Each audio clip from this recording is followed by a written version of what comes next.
All right, so Fabian, we know you're from Argentina and our dad's from El Salvador. Right now, Miles Morales is arguably the biggest superhero who is half Latino. How much of an impact do you feel he was having on the Latin community? I honestly wouldn't even be able to give you a legitimate answer to that, because I was born in Argentina, but I came here when I was 4 years old, and I grew up in a very Caucasian, middle class New Jersey suburb. You don't get more white and middle class than Saraville, New Jersey. And that's mostly where I grew up. So my family, because we didn't have many relatives at all here, and the few we did have ended up leaving the area in the early 70s. We didn't really have that kind of contact with the community. So I speak Spanish half and half. I can't really read it or write it very well, and I'm always very upfront that I don't feel like I'm in a position where I should or could be commenting on things that are pro or negative to the Latino community. I think any character that draws the attention of people, no matter what color they are, no matter what religious, the religion they have, no matter anything, if a character draws the attention of a mass amount of people, that's a good thing. It's a good thing for the industry. It's a good thing for kids to read. It's obviously good for movies and film and TV. For sure. So the fact that he's biracial, so right, is a positive, because it's reflective of our reality, and I've always been inclusive and had a diversification of my character base in everything I've tried to do, way back before diversity was even a word. There was no word diversity in 1991. It didn't exist. But you look at New Warriors number 51 cover, and that's, what are we going to do with 14 New Warriors? Take a look at the diversity of that cast. And that's a cast that I had built my way towards over the course of 50 issues, right? So I've always thought that way.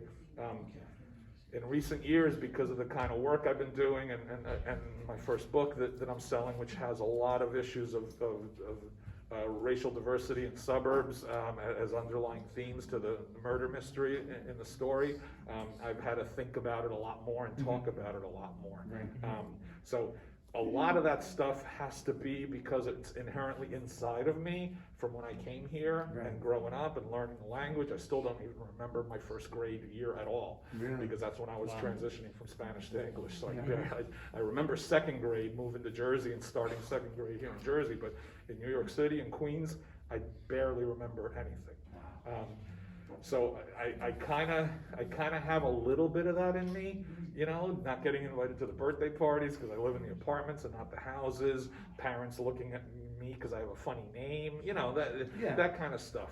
My parents at a retail store asking for something and getting the looks they get because their English is so accented, and you're 9 years old and you kind of notice that, you see that, but it never was a thing.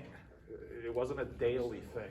It was a subconscious festering thing. So, it's just an inherent hatred of white people in America, but that's besides. So it comes out in the writing, and you don't necessarily even think of it consciously, until you're asked about it, until you have to explain your work to someone. When I was selling the book, it was very interesting because all the editors are asking me questions about where is it coming from? Where's your approach to white flight in the suburbs and the themes of underlying tensions in the suburbs when new cultures move in? And in the book, it's actually about the Asian community, Indian, Chinese, Korean, all moving in to what was a white suburb. And it's reflective of reality, even though it's for the sake of a fictional story. Then you have to start thinking about it, then you have to start talking about it, and then that's when I really started to realize that it's all in there. It's been in there all along, it's just not, it's not something I ever purposefully tried to put into the work. It's just subconsciously. As a natural thing. It's not that I don't want to have a mix of characters because I think it's going to appeal to that reader or that reader or that reader. I'm very selfish, I really am. I do it because it makes for better storytelling. Exactly. It's easier to write characters who have differences of opinion, who have different backgrounds, who have different beliefs, because that creates dramatic tension. So that's why I've always done it. And it's relatable. Exactly. But that's a reader part of it. Right. And I'm saying, it's not that I don't care that the reader likes it, but when I'm writing it, I don't care that the reader is going to like it or not, because I'm not writing it for the reader. I'm writing it for the sake of the story and the sake of the characters. Makes sense. You know? Yeah. So, Yeah. Awesome. all that being said, this is the famous issue where Peter Parker got drunk. And there's actually a hashtag now called Drunk Pete on Twitter, and they No meet way. like on Saturday nights to talk about That's BS hilarious. stuff, and it's because of this issue from Oh my God. 1987. Look that up. That's hilarious. We'll have to do a hashtag on that. Hashtag Drunk Pete. Hashtag They Drunk meet, Pete. They meet like every Saturday night and just yap. No way. On Twitter, yeah. All right, That's we're gonna have hilarious. to look that up on a Saturday. Because one of love- the guys heard about an issue where Peter Parker got drunk and he couldn't believe it, and then found out that it was true. This is an inventory story. This is like the 4th comic I ever sold to Marvel. And it was Wow. an inventory story, which meant it sat in a drawer until they needed it for the sake of the schedule. And luckily for me, the schedule needed it immediately, so it got published Got put immediately. right away, yeah. It's cool. That is. All right, so you've been following the presidential election closely. If you had to pick one superhero to be president, who would you pick? Captain America. We told had you. a I told we had you. a feeling you were gonna I pick knew it. him, I told you. but I was like, you know what? I thought maybe I was debating whether you would pick Captain America or someone like Professor Xavier. No. No. Why would you pick Captain America? Because he does things for the right reason, not for selfish reasons. He cares about what the ramifications of his actions and decisions and words are, but he doesn't cater those actions, words, and decisions to what he thinks someone needs. That's true. Because he thinks they need what is right, period. and no, not to steal someone else's trademark, but truth, justice, and the American way means something to him in the right manner, not the way it's been appropriated in this country, which is frankly the wrong manner. So, so that's why I would pick Captain America. It's not even who else in the that's why I even was thinking Superman, you know, I is said questionable. Hank but- McCoy. I thought he would be pretty good. Who? Beast, Hank McCoy. Yeah, he's too intellectual. Yeah, he is. We but- can't have that But smart don't we need that? president. Right? We're the United But States baby, of don't America. we- We need a certain amount of dumbness to everything. I think we had enough of it though. We need someone else. You're Right? looking to offset. You're looking for. In that case, then why don't we just elect the leader? He's got the biggest brain of true. all, Right? right? So Exactly. All right. we have to offset 4 years of this with a smart president. Right. And I know you mentioned you had a couple like Gambit stories in the queue to read. Is there any comic book series that you're currently reading right now?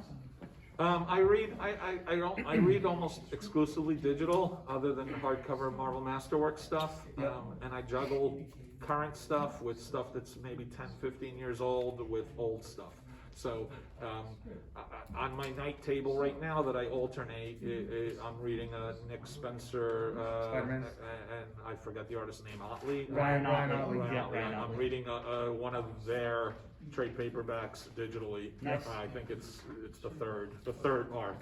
Yeah. I forget what it is. Sin Eater? No, it's not the Sin Eater one. It's got Scorpion. Okay.